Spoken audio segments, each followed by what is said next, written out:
പീഡനമേൽക്കുന്ന ക്രൈസ്തവരെ സമർപ്പിച്ച് ഫാത്തിമ നൊവേന ചെല്ലുവാൻ ആഹ്വാനം.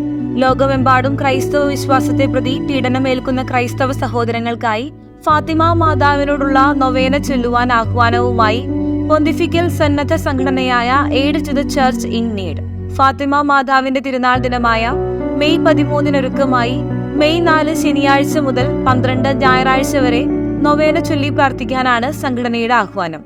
വെല്ലുവിളികളും പീഡനങ്ങളും നിറഞ്ഞ ലോകത്ത് ദൈവമാതാവ് സംരക്ഷണത്തിനായുള്ള മാധ്യസ്ഥം വാഗ്ദാനം ചെയ്യുകയാണെന്നും നൊവേന ചൊല്ലി പ്രാർത്ഥിക്കുന്നത് അവിടുത്തെ ദിവ്യകാരുണ്യത്തിലേക്ക് അടുക്കുവാനും അവിടുത്തെ സംരക്ഷണം തേടാനും പ്രയാസകരമായ സമയങ്ങളിൽ ആശ്വാസം കണ്ടെത്താനുമുള്ള അവസരമാണെന്നും സംഘടന പ്രസ്താവിച്ചു.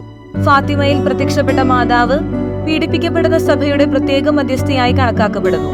കാരണം അവരുടെ സന്ദേശങ്ങളിൽ റഷ്യയുടെ പരിവർത്തനത്തിനായി പ്രാർത്ഥിക്കാൻ ആവശ്യപ്പെടുകയും ലോകത്തിലെ ക്രിസ്ത്യാനികൾക്കായി അഴിച്ചുവിടാൻ പോകുന്ന വലിയ പീഡനം വെളിപ്പെടുത്തുകയും ചെയ്തിരുന്നു. 20-ാം നൂറ്റാണ്ടിലുടനീളം ഇന്നും ലോകത്തിന്റെ പല ഭാഗങ്ങളിലും ക്രൈസ്തവ പീഡനം തുടരുകയാണെന്നും അതിനാൽ പ്രാർത്ഥന തുടരേണ്ടത് വളരെ അനിവാര്യമാണെന്നും Aid to the Church in Need പ്രസ്താവിച്ചു. ആഗോളതലത്തിൽ പീഡനം ഏൽക്കുന്ന ക്രൈസ്തവർക്ക് വലിയ രീതിയിൽ സഹായം ലഭ്യമാക്കുന്ന സംഘടനയാണ് Aid to the Church in Need. 1967 September 14 Aid to the Church in Need സംഘടനയുടെ മധ്യസ്ഥയും സംരക്ഷകയുമായി ഫാത്തിമ മാതാവിനെ അംഗീകരിച്ചിരുന്നു. 1917 മെയ് 13 മുതൽ ഒക്ടോബർ 13 വരെയുള്ള കാലയളവിൽ ഫാത്തിമയിൽ 6 തവണയാണ് പരിശുദ്ധ കന്യകാമറിയം ഇളയ കുട്ടികളായ ലൂസിയ, ഫ്രാൻസിസ്കോ, ജസീന്ത എന്നിവർക്ക് പ്രത്യക്ഷപ്പെട്ടത്.